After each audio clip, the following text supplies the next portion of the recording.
ago, Marion and Maury Spanbach invited us to Marion's parents' 60th wedding anniversary. And her father stood up and said, "Did you all see that? My wife blew me a kiss. That's code for keep it short, sweetie." So I am going to try to do the same thing. I will try to keep my remarks short, but the story I have to tell is one of despair, elation, intrigue, and miracles.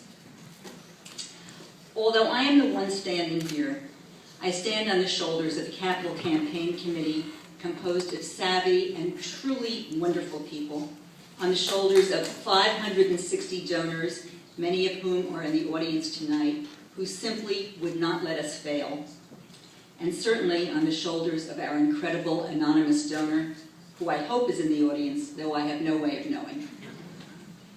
My involvement in the Capital Campaign began in the spring of 2007, when Ruben Cohn came to our apartment and on behalf of the board asked me to be a co-chair of the campaign, along with him and Eric Sussman.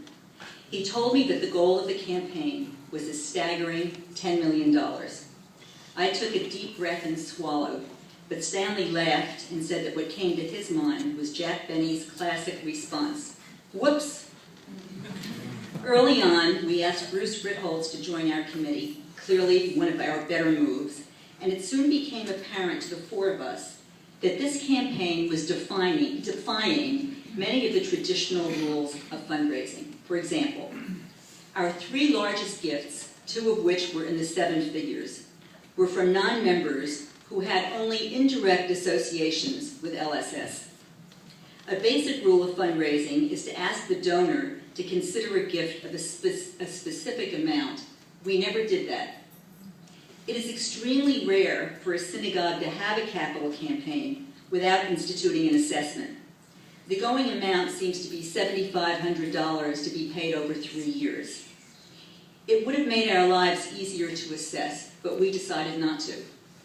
It is also rare in a campaign for a significant number of people to increase their initial pledge, but close to 50% of our donors increased their pledges during the campaign, some by 100% or even more.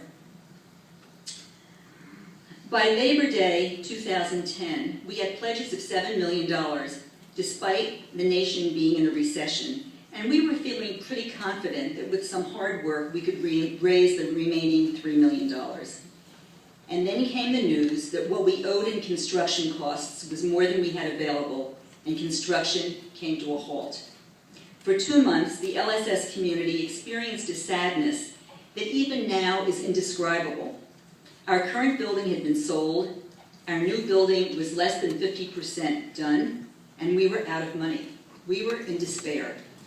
Then late in the afternoon, on the last Friday in October, Rabbi Robinson called to say that LSS was to be the recipient of a $20 million gift so that we could proceed with construction. Stanley and I were having dinner company that night, and I was in such shock that I forgot to serve half the food I had made. The despair that we had been suffering gave way to elation. Was this anything less than a miracle? I think not. The conditions for this gift were that the donor's identity would be known only to the rabbi, and that the $3 million we had left to raise would be raised within 6 months from an overwhelming majority of members. And at that point we regrouped. I became chair of the committee. We were determined to raise our first million by Shabbos Hanukkah, and we did. And on April 2nd, 2011, on a Shabbos, we announced the following, quote, 2 days ago, and 1 month ahead of schedule, Rabbi Robinson was able to tell our anonymous benefactor that LSS had indeed raised $10,072,000 from among 509 donors. Construction is scheduled to begin again on Monday, and it did. Here we are 14 months later, and the Capital Campaign Committee is back in business since our donor challenged us once again. If we raise $1.5 million by September 1st, our wonderfully generous benefactor has offered to give us an additional $3 million to ensure that much of the building out of the interior spaces can be completed before we move in. There is no question in my mind that we got this far because LSS has meant so much to so many people for so many different reasons over its 48-year existence. We have an understanding in our family that if any of us is called upon to speak publicly, we do not devote time to thanking people.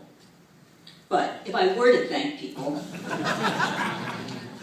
Rabbi Robinson, where are you? Rabbi Robinson. You were in the trenches with us from the get-go. Our fundraising success is due in no small measure to the affection that so many people have for you.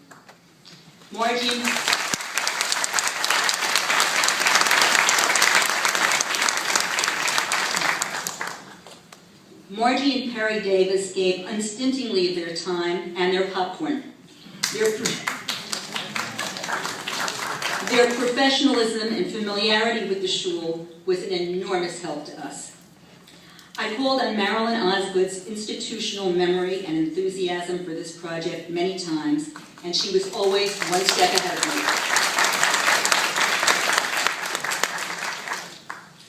I learned a valuable lesson from Nancy Herstrip, Executive Director of UJA, early on. She told me that in fundraising, the most important thing is passion for the project, and all else is commentary. I do think that it was our passion that got us to this point.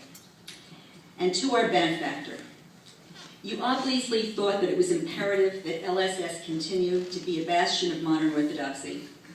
You have put your faith in our ability to continue to reach out to the unaffiliated and reinforce the committed. We have no intention of disappointing you. To Gloria Kestenbaum and her committee, and to Michael Laufer and his committee, incredible thanks for all the time you spent in making this evening so special. And